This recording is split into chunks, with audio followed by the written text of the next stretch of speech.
ಸ್ಕಂದ ಪುರಾಣದಲ್ಲಿ ಬಂದಿರುವಷ್ಟು ವಿಸ್ತಾರವಾಗಿ ಈ ಕುಮಾರ ಚರಿತ್ರೆ ಅದು ಇನ್ನೆಲ್ಲಿಯೂ ಕೂಡ ಬರಲಿಲ್ಲ. ಅಂತಹ ಈ ಸ್ಕಂದ ಪುರಾಣದಿಂದ ತುಂಬ ಪ್ರಭಾವಿತನಾಗಿದ್ದಾನೆ ಕಾಳಿದಾಸ. ಕಾಳಿದಾಸ ತನ್ನ ಕಾವ್ಯದ ಆದಿಯಲ್ಲಿ ಒಂದು ಮಂಗಲಾಚರಣೆಯನ್ನು ಮಾಡ್ತಾನೆ. ಶಿವಪಾರ್ವತಿಯರನ್ನು ಸ್ತುತಿ ಮಾಡ್ತಾನೆ. ವಾಗರ್ಥವಿವ ಸಂಪೃಕ್ತವು ವಾಗರ್ಥ ಪ್ರತಿಪತ್ತಯೇ ಜಗತಃ ಪಿತರು ಒಂದೇ ಪಾರ್ವತಿ ಪರಮೇಶ್ವರು ಅಂತ. ಅಲ್ಲಿ ಅವನು ಪಾರ್ವತಿ ಪರಮೇಶ್ವರರಿಗೆ ಮಾತು ಮತ್ತು ಅರ್ಥಗಳ ಉಪಮೆಯನ್ನು ಕೊಟ್ಟಿದ್ದಾನೆ. ಮಾತು ಮತ್ತು ಅರ್ಥಗಳು ಹೇಗೆ ಒಂದನ್ನೊಂದು ಬಿಡದೇ ಇರ್ತದೋ ಹಾಗೆಯೇ ಒಟ್ಟಿಗೆ ಇರತಕ್ಕಂತಹ ಶಿವಪಾರ್ವತಿಗಳು ಒಳಿತನ್ನು ಮಾಡಲಿ ಅಂತ. ಅವನ ಆ ಮಂಗಲಾಚರಣೆಗೂ ಮೂಲ ವೇದವ್ಯಾಸರ ಈ ಮಾತು. ಅದರಿಂದ ಹೇಳ್ತಾ ಇರೋದು ವ್ಯಾಸೋಚ್ಚಿಷ್ಟಂ ಜಗತ್ ಸರ್ವಂ ಅಂತ. ವ್ಯಾಸರು ಮುಟ್ಟದಂತಹ ಸೊತ್ತು ಇನ್ನು ಎಲ್ಲೂ ಇಲ್ಲ. ಲೋಕದಲ್ಲಿ ಯಾವ ಕವಿಗಳೇ ಇರಲಿ, ಅವರ ಯಾವ ಕಲ್ಪನೆಗಳೇ ಇರಲಿ, ಅದಕ್ಕೆ ಮೂಲ ಬೀಜವಾಗಿ ವ್ಯಾಸರ ಒಂದಲ್ಲ ಒಂದು ಮಾತು ಇದ್ದೇ ಇರ್ತದೆ. ಯಾವುದೇ ದೊಡ್ಡ ದೊಡ್ಡ ವರ್ಣನೆಗಳಿರಲಿ ಕವಿಗಳು ಮಾಡಿದ್ದು, ಅದೆಲ್ಲವೂ ಕೂಡ ವ್ಯಾಸರ ವರ್ಣನೆಗಳ ಎದುರು ಅದು ಸಪ್ಪೆಯೇ. ಅಂತಹ ಸ್ಕಂದ ಪುರಾಣ ಹೇಗೆ ನಮ್ಮ ಇಂದಿನ ಸಂಸ್ಕೃತ ಸಾಹಿತ್ಯಗಳಿಗೂ ಕೂಡ ಕಾರಣ ಆಗಿದೆ ಅಂತ ಹೇಳುವಲ್ಲಿ ಅನೇಕ ಇವತ್ತಿನ ಕವಿಗಳಿಗೂ ಕೂಡ ಈ ಪುರಾಣಗಳೇ ಪ್ರೇರಣೆಯಾಗಿದೆ. ಮುಂದೆ ಚೆನ್ನಾಗಿ ದಾಂಪತ್ಯ ನಡೆಯಿತು. ತಾರಕನ ಕೊಲ್ಲುವಂತಹ ಕುಮಾರ ಸ್ಕಂದ ಹುಟ್ಟಬೇಕು. ಸ್ಕಂದ ಹುಟ್ಟಬೇಕಾದ್ರೆ ಮತ್ತೆ ತಪಸ್ಸು ಮಾಡ್ತಾಳೆ ಅನೇಕ ವರ್ಷಗಳ ಕಾಲ. ಅದಕ್ಕಿಂತ ಮೊದಲು ಗಣೇಶನ ಉತ್ಪತ್ತಿ ಆಗ್ತದೆ. ಗಣಪತಿಯ ಉತ್ಪತ್ತಿ ಹೇಗೆ ಅಂದರೆ ಅನೇಕ ಕಡೆ ಕಥೆಗಳಿದ್ದಾವೆ. ಆ ಸ್ಥಾನಕ್ಕೆ ಹೋಗುವಾಗ ಮಣ್ಣಿನಿಂದ ಒಂದು ಮೃತ್ತಿಕೆಯಿಂದ ಆಕೃತಿಯನ್ನು ಮಾಡಿದ್ಲು, ಅದಕ್ಕೆ ಜೀವ ಕೊಟ್ಟಲು. ಅಷ್ಟೊತ್ತಿಗೆ ರುದ್ರದೇವರು ಬಂದರು. ರುದ್ರದೇವರನ್ನು ಆ ಗಣೇಶ ತಡೆದ. ರುದ್ರ ಕೋಪದಿಂದ ತಲೆಯನ್ನು ತುಂಡರಿಸಿದ್ರು. ಮತ್ತೆ ಪಾರ್ವತಿ ಬಂದು ನನ್ನ ಮಗ ಅಂತ ಕೇಳಿದಾಗ ಮತ್ತೆ ಜೀವ ಮಾಡಬೇಕು ಅಂತ ಅಂದುಕೊಂಡು ಆನೆಯ ಮುಖವನ್ನು ಕತ್ತರಿಸಿ ತಂದಿಟ್ರು ಅಂತ ಬೇರೆ ಕಡೆ ಇದ್ದರೆ, ಇಲ್ಲಿ ಪುರಾಣ ಇನ್ನೊಂದು ಕಥೆಯನ್ನು ಹೇಳ್ತದೆ. ಅದೇ ರೀತಿಯಾಗಿ ಪಾರ್ವತಿ ತನ್ನ ಮೈಯ ಮೃತ್ತಿಕೆಯಿಂದ ಗಜಾನನ ಆದಂತಹ ಪುರುಷನನ್ನು ನಿರ್ಮಾಣ ಮಾಡಿದ್ಲು ಅಂತ. ಅದಕ್ಕೆ ಚೈತನ್ಯ ಬಂತು. ಚೈತನ್ಯ ಬಂದಾಗ ರುದ್ರದೇವರಿಗೂ ಕೂಡ ತುಂಬ ಖುಷಿ ಆಯಿತು. ಇವನನ್ನೇ ನಾವು ನಮ್ಮ ಮಗ ಅಂತ ಸ್ವೀಕಾರ ಮಾಡೋಣ ಅಂತ ಇಲ್ಲಿ ರುದ್ರದೇವರು ಬರುವುದು, ಯಾರು ಅಂತ ಗೊತ್ತಿಲ್ಲದೆ ತಲೆ ಕಡಿಯುವುದು, ಇದೆಲ್ಲ ಇಲ್ಲವೇ ಇಲ್ಲ. ಸರ್ವಜ್ಞನಾದಂತಹ ರುದ್ರನಿಗೆ ತನ್ನ ಮಗ ಯಾರು ಅಂತ ಗೊತ್ತಿಲ್ಲದೆ ಇರ್ತದೋ. ಆದ್ದರಿಂದ ಇಲ್ಲಿ ಆ ಕತೆ ಬರಲೇ ಇಲ್ಲ. ಪಾರ್ವತಿ ಪುತ್ರನನ್ನು ಉತ್ಪತ್ತಿ ಮಾಡುವಾಗಲೇ ಆನೆಯ ಮುಖದ ಮಗನನ್ನೇ ನಿರ್ಮಾಣ ಮಾಡಿದ್ದಾಳೆ ತನ್ನ ಮೈಯ ಮಣ್ಣಿನಿಂದ ಅಂತ.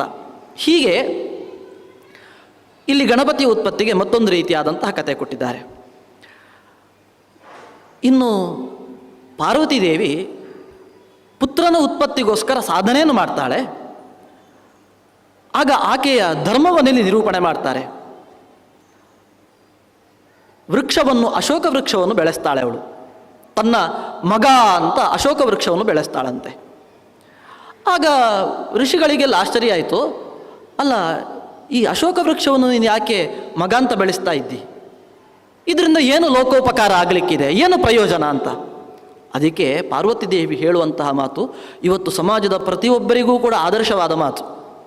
ಪ್ರಕೃತಿಯೊಂದಿಗೆ ನಾವು ಎಂತಹ ಸಂಬಂಧವನ್ನು ಇಟ್ಟುಕೊಳ್ಳಬೇಕು ಅಂತ ಹೇಳುವಂಥದ್ದನ್ನು ಈ ಮಾತು ತೋರಿಸ್ತದೆ. ಯೋ ವೈ ನಿರುದಕೆ ಗ್ರಾಮೇ ಕೂಪಂ ಕಾರಯತೆ ಬುಧಃ ಯಾವತ್ತೋಯಂ ಭವೇತ್ ಕೂಪೆ ತಾವತ್ ಸ್ವರ್ಗೇ ಸಮೋದತೆ. ನಾನು ಈ ಮರವನ್ನು ನೋಡಿದ್ರಿಂದ ದೊಡ್ಡದಾದಂತಹ ಪ್ರಯೋಜನ ಉಂಟು. ಯಾಕಂದರೆ ಈ ಮರ ನಾಳೆ ಫಲ ಕೊಡ್ತದೆ. ಫಲ ಕೊಟ್ಟು ಅನೇಕ ಮಂದಿಗೆ ಉಪಕಾರವನ್ನು ಮಾಡ್ತದೆ. ಅನೇಕ ಜೀವಿಗಳು, ಹಕ್ಕಿಗಳು, ಕೀಟಗಳೆಲ್ಲ ಇದರಿಂದ ಜೀವಿಸ್ತದೆ. ಉದಾಹರಣೆಗೆ, ಒಂದು ನೀರಿಲ್ಲದಂತಹ ಗ್ರಾಮದಲ್ಲಿ ಒಂದು ಕೂಪವನ್ನು, ಬಾವಿಯನ್ನು ತೋಡುವುದು. ಬಾವಿಯನ್ನು ತೋಡಿದಾಗ ಅನೇಕ ಮಂದಿ ಆ ಬಾವಿಯ ನೀರನ್ನು ಉಪಯೋಗಿಸ್ತಾರೆ. ಅದರಿಂದ ಬಾವಿಯನ್ನು ತೋಡಿಸಿದವನಿಗೆ ಪುಣ್ಯ. ಪುಣ್ಯದಿಂದ ಏನಾಗ್ತದೆ ಅಂತ ಕೇಳಿದರೆ, ಯಾವತ್ತೋಯಂ ಭವೇತ್ ಕೂಪೆ, ಎಲ್ಲಿಯ ತನಕ ಬಾವಿಯಲ್ಲಿ ನೀರಿರ್ತದೆಯೋ ಅಲ್ಲಿಯ ತನಕ ಅವನು ಸ್ವರ್ಗದಲ್ಲಿ ಸಂತೋಷವನ್ನು ಪಡ್ತಾನೆ ಅಂತ.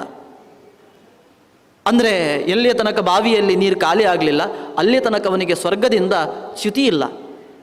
ಇದೇ ವೇದಿಕೆಯಲ್ಲಿ ಹಿಂದೊಮ್ಮೆ ಇಂದ್ರದ್ಯುಮ್ನನ ಕಥೆಯನ್ನು ಪೇಜಾವರ ಶ್ರೀಗಳವರು ಹೇಳಿದರು. ವಿಶ್ವೇಶತೀರ್ಥರು. ಕೊನೆಯ ಪ್ರವಚನ ಅವರದು ಈ ವೇದಿಕೆಯಲ್ಲಿ. ಅವರ ಪ್ರವಚನದ ವಿಷಯ ಇದೇ ಆಗಿತ್ತು.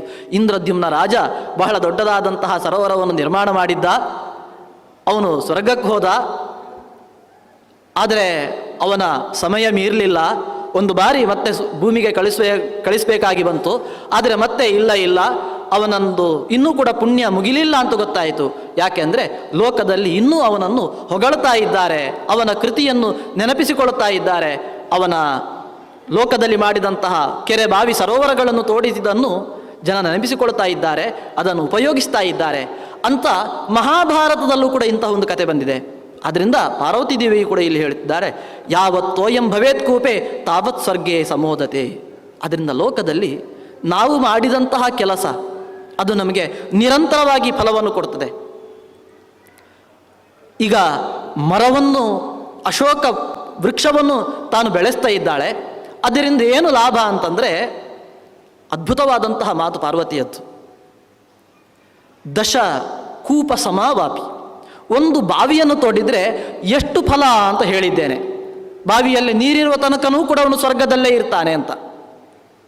ಇವತ್ತಿನ ಕಾಲದಲ್ಲಿ ಬಾವಿಯಲ್ಲಿ ನೀರು ಖಾಲಿ ಆಗೋದು ಬಹಳ ಬೇಗ. ಅಕ್ಕಪಕ್ಕದಲ್ಲಿ ದೊಡ್ಡದಾದಂತಹ ಫ್ಲ್ಯಾಟ್ಗಳು ಎದ್ದರೆ ಬೋರ್ವೆಲ್ ತೋಡಿದರೆ ನೀರು ಖಾಲಿ ಆಯಿತು. ಸಹಜವಾಗಿ ಈ ರೀತಿಯಾದಂತಹ ವ್ಯವಸ್ಥೆ. ದಶಕೂಪ ಸಮಾವಾಪಿ. ಈ ಬಾವಿಗೆ ಇಷ್ಟು ಫಲ. ಅದೇ ಒಂದು ವಾಪಿ ಅಂತಂದರೆ ಬಾವಿಯ ಥರನೇ ಇರ್ತದೆ. ಅದಕ್ಕೆ ಇಳಿದಿಯೂ ಕೂಡ ಸ್ನಾನ ಮಾಡಲಿಕ್ಕಾಗ್ತದೆ. ಮೆಟ್ಟಿಲಿರುವಂತಹ ಬಾವಿ. 10 ಬಾವಿ ತೋಡಿದ್ದಕ್ಕೆ ಸಮಾನ ಒಂದು ವಾಪಿ, ಇಳಿಬಾವಿ. ಹಾಗೆಯೇ ದಶಕೂಪ ಸಮಾವಾಪಿ ದಶವಾಪಿ ಸಮಂ ಸರಹ. 10 ಇಳಿಬಾವಿಯನ್ನು ತೋಡುವುದಕ್ಕಿಂತ ಒಂದು ದೊಡ್ಡದಾದಂತಹ ಸರೋವರವನ್ನು ನಿರ್ಮಾಣ ಮಾಡುವುದು ಸಮಾನವಾಗಿದೆ. 10 ಇಳಿಬಾವಿಗೆ ಸಮಾನವಾದದ್ದು ಒಂದು ಸರೋವರ. ಹಾಗೆ ದಶಸರ ಸಮಾಕನ್ಯಾ. 10 ಸರೋವರಗಳಿಗೆ ಸಮನಾಗಿದ್ದಾಳೆ ಒಂದು ಕನ್ಯೆ ಅಂತ. ಅಂದರೆ ಒಂದು ಕನ್ಯೆಯನ್ನು ಹೆತ್ತು ವ್ಯಕ್ತಿಗೆ, ಸತ್ಪಾತ್ರನಿಗೆ ದಾನ ಮಾಡಿದರೆ, ಸಮಾಜಕ್ಕೆ ಕೊಟ್ಟರೆ ಅದು 10 ಸರೋವರವನ್ನು ತೋಡಿದ್ದಕ್ಕೆ ಸಮಾನ. ಒಂದು ಬಾವಿ ತೋಡಿದ್ದಕ್ಕೆ ಎಷ್ಟೊಂದು ಫಲ ಇದೆ. ಹಾಗಾದರೆ ಒಂದು ಕನ್ಯೆಯನ್ನು ಹೆತ್ತು ಕೊಟ್ಟರೆ ಎಷ್ಟೊಂದು ಫಲ ಇದೆ. ಇವತ್ತು ಕನ್ಯಾ ಅಂತಂದರೆ ಅಯ್ಯೋ ಬೇಡಪ್ಪ, ಗಂಡು ಮಗುವನ್ನೇ ಕೊಡು ಅಂತ ಕೇಳುವಂತಹ ಸಮಯ. ಒಂದು ಸಾಕು, 2 ಬೇಕು ಅಂತ ಹೇಳುವಂತಹ ಈ ಸಮಾಜದಲ್ಲಿ ಒಂದು ಕನ್ಯೆಯ ಮಹತ್ವ ಇದರಿಂದ, ಈ ಮಾತಿನಿಂದ ಗೊತ್ತಾಗ್ತದೆ. ದಶಸರ ಸಮಾಕನ್ಯಾ ದಶಕನ್ಯಾ ಸಮಕ್ರತು. ಹಾಗೆಯೇ 10 ಕನ್ಯೆಯರಿಗೆ ಸಮಾನವಾದದ್ದು ಒಂದು ದೊಡ್ಡದಾದಂತಹ ಯಾಗ ಮಾಡಿದರೆ ಯಾಗಕ್ಕೆ ತುಪ್ಪ, ಅದು ಹಾಲು, ಮೊಸರು ಎಲ್ಲ ಹಾಕಿ ವ್ಯರ್ಥ ಮಾಡ್ತೀರಿ, ಅದನ್ನು ಜನರಿಗೆ ಕೊಡ್ಬೋದಲ್ವಾ ಅಂತ ಕೇಳಿದರೆ, ಆಹಾ, ಒಬ್ಬಳು 10 ಮಂದಿ ಕನ್ಯೆಯರನ್ನು ದಾನ ಮಾಡಿದರೆ, ಸತ್ಪಾತ್ರನಿಗೆ ಕೊಟ್ಟರೆ ಎಷ್ಟು ಪುಣ್ಯವೋ ಅಷ್ಟು ಪುಣ್ಯ ಒಂದು ದೊಡ್ಡದಾದಂತಹ ವೈದಿಕವಾದಂತಹ ಯಜ್ಞದಲ್ಲಿದೆ. ಯಾವುದ್ಯಾವುದೇ ಯಜ್ಞ ಆಗುವುದಿಲ್ಲ. ಕ್ರತು ಅಂದರೆ ಅದು ವೇದದಲ್ಲಿ ಹೇಳಿದಂತಹ ಯಜ್ಞ. ಇನ್ನು ದಶಕ್ರತು ಸಮಃಪುತ್ರ. 10 ಕ್ರತು ಮಾಡಿದರೆ ಎಷ್ಟು ಫಲವೋ ಅಷ್ಟು ಫಲ ಒಬ್ಬ ಗಂಡು ಮಗನನ್ನು ಪಡೆದ್ರೆ ಅಂತ. ಹಾಗಾದರೆ ಗಂಡು ಮಗನೇ ದೊಡ್ಡದೋ ಅಂದರೆ ಹೇಳ್ತಾರೆ, ಅಲ್ಲ, ದಶಪುತ್ರ ಸಮೋದ್ರುಮಃ. 10 ಗಂಡು ಮಕ್ಕಳಿಗೆ ಸಮಾನವಾದದ್ದು ಒಂದು ಮರ. ದ್ರುಮ ಅಂದರೆ ದೊಡ್ಡದಾದಂತಹ ಮರ ಯಾವುದಾಗ್ತದೆ ಅದನ್ನು ದ್ರುಮ ಅಂತ ಕರೀತಾರೆ. ವೃಕ್ಷ ಅಂದರೆ ಬೇರೆ, ದ್ರುಮ ಅಂದರೆ ಬೇರೆ. ಆದ್ದರಿಂದ ನಾವೆಲ್ಲ ಒಂದು ಮಗುವನ್ನು ಬೇಕು ಅಂತ ಬಯಸ್ತೇವೆ. ಒಂದು ಮಗುವಿಗಲ್ಲ, 10 ಗಂಡು ಮಕ್ಕಳಿಗೆ ಸಮಾನವಾದದ್ದು ಒಂದು ದೊಡ್ಡ ಬೃಹತ್ತಾದಂತಹ ವೃಕ್ಷ. ಅಷ್ಟು ಪುಣ್ಯಕ್ಕೆ ಭಾಜನನಾಗ್ತಾನೆ ಒಬ್ಬ ದೊಡ್ಡದಾದಂತಹ ವೃಕ್ಷಾರೋಪಣ ಮಾಡಿದರೆ. ಎಷ್ಟು ಪುಣ್ಯ ಬರ್ತದೆ ಒಂದು ವೃಕ್ಷವನ್ನು ಬೆಳೆಸಿದ್ದೆ. ಆ ದೊಡ್ಡದಾದಂತಹ ವೃಕ್ಷ ಬಹಳ ದೀರ್ಘಕಾಲ ಬದುಕ್ತದೆ. 10-20 ವರ್ಷ ಬದುಕುವಂಥದ್ದಲ್ಲ, ಸಾವಿರಾರು ವರ್ಷಗಳ ಕಾಲ ಮರಗಳು ಬದುಕ್ತವೆ, ದ್ರುಮಗಳು. ಅಷ್ಟು ಕಾಲ ಅದೆಷ್ಟು ಕೋಟಿಗಟ್ಟಲೆ ಜೀವಿಗಳಿಗೆ ಆ ಮರ ಆಶ್ರಯ ಆಗ್ತದೆ. ಪ್ರತಿಯೊಂದು ಜೀವಿಗೂ ಕೂಡ ತಾನು ಬದುಕಬೇಕು, ಅನ್ನವನ್ನು, ಆಹಾರವನ್ನು ಸೇವನೆ ಮಾಡಬೇಕು, ಬಯಕೆ ಇರ್ತದೆ. ಈ ಬಯಕೆಯನ್ನು ತೀರಿಸುವಂಥದ್ದು ಒಂದು ದೊಡ್ಡದಾದಂತಹ ವೃಕ್ಷ. ಆದ್ದರಿಂದ ದೊಡ್ಡ ವೃಕ್ಷವನ್ನೊಂದು ನೆಟ್ಟದ್ರಿಂದ, ಬೆಳೆಸಿದ್ರಿಂದ ಕೋಟಿ ಜೀವರಾಶಿಗಳಿಗೆ ಜೀವದಾನ ಮಾಡಿದಂತಹ ದೊಡ್ಡದಾದಂತಹ ಪುಣ್ಯ ಬರ್ತದೆ. ಅದಕ್ಕೋಸ್ಕರ ಹೇಳಿದ್ದು ದಶಪುತ್ರ ಸಮೋದ್ರುಮಃ, 10 ಪುತ್ರರಿಗೆ ಸಮಾನವಾಗಿದೆ ಒಂದು ಮರ. ಹಾಗಾದರೆ ಒಂದು ಮರವನ್ನು ಕಡಿದ್ರೆ, ದೊಡ್ಡದಾದಂತಹ ಮರವೊಂದನ್ನು ಕಡಿದ್ರೆ 10 ಗಂಡು ಮಕ್ಕಳನ್ನು ಕೊಂದಂತಹ ಪಾಪಕ್ಕೆ ಭಾಜನರಾಗಲಿಕ್ಕಿಲ್ವ? ಆದ್ದರಿಂದ ನಾವು ಎಷ್ಟೊಂದು ಕಾಳಜಿಯನ್ನು ವಹಿಸಬೇಕು ನಮ್ಮ ಪರಿಸರವನ್ನು ರಕ್ಷಣೆ ಮಾಡುವಲ್ಲಿ.